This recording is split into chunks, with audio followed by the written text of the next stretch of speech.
Hello and welcome to another update video about Cardano. Here I told you yesterday that the move down was probably not yet finished. I'm still of the same view after the retracement took out our wave 4. So I believe that this wave 2 in yellow was never finished. I had it here before, but due to the rather corrective move up in the end and the now rather impulsive move down, also here on the ADA chart, my expectation is that this was only the wave A. Here the wave B and the wave C. Nevertheless, this was a valid reversal area, so that didn't change anything in that.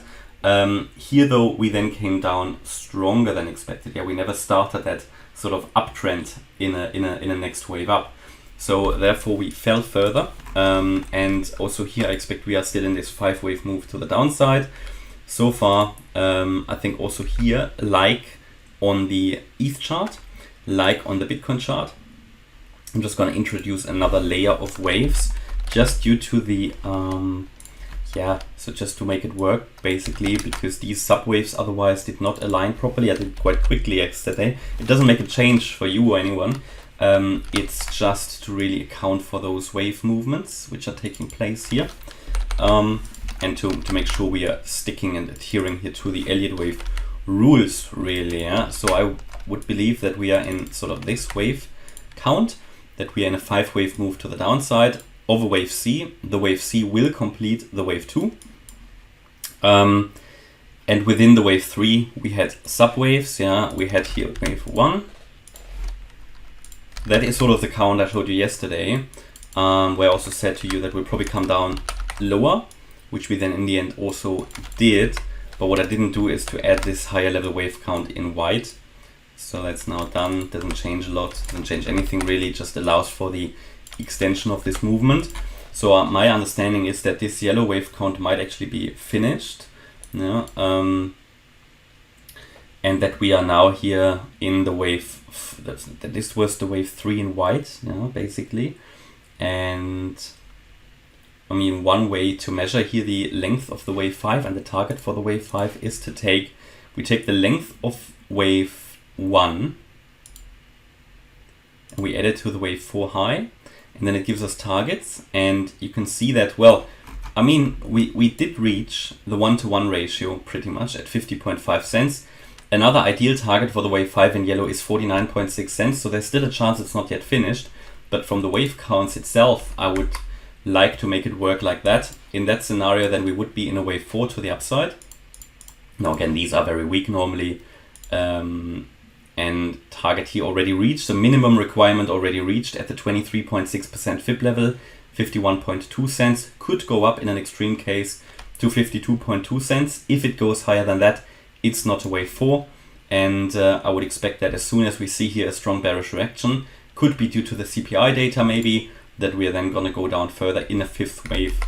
As long as we stay below there's a bit of a channel we can draw here again, I think. So as long as we stay below the descending trend line, it should indicate that we can still, that we have not broken out yet. The problem with these lines is, and these channels, you can draw it now in different ways. You can either draw it like that, that means there is more space, or we just draw it from the high of the wave 2 to where we are now, and that assumes we are now at resistance. So we'll see which one is more valid. If we break out of this one here, you already need to be on a little bit of in an alert phase that we could go a bit higher here, or that we actually already completed this 5-wave move down. I mean, I might be wrong as well. Therefore, I like these channels and descending trend lines because they can give us a really good indication. Again, problem here is we can draw it in different ways, so I think rather this is probably the more valid version. So now, however, you need to watch these levels that I gave you for the wave 4 retracement. At any point in time, we could now reverse further down. Also here, we could make some assumptions about the wave 5 in white. Again, we take the wave of this white, wave 1. Could assume wave 4 is already finished. In that case, we would expect for wave 5. There's 2 targets. So let me just that. There's 2 targets. One is the 49.4 cent level, the 1.1 ratio, 1-to-1 ratio. The second one, the 1.618 extension at 48.3 cents.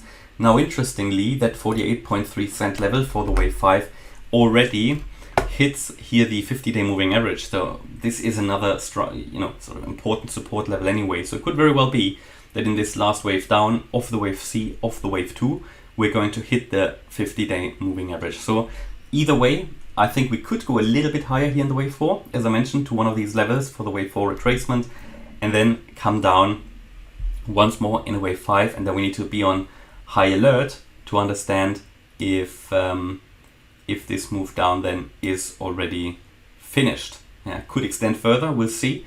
I'll keep you aware about everything. Alright, so hopefully you liked the update. If you did, please hit the like button, leave a comment and subscribe. And if you really like the content, then also check out our Instagram and Twitter, and you can find the links for both in the video description. Thanks a lot for watching. Bye bye.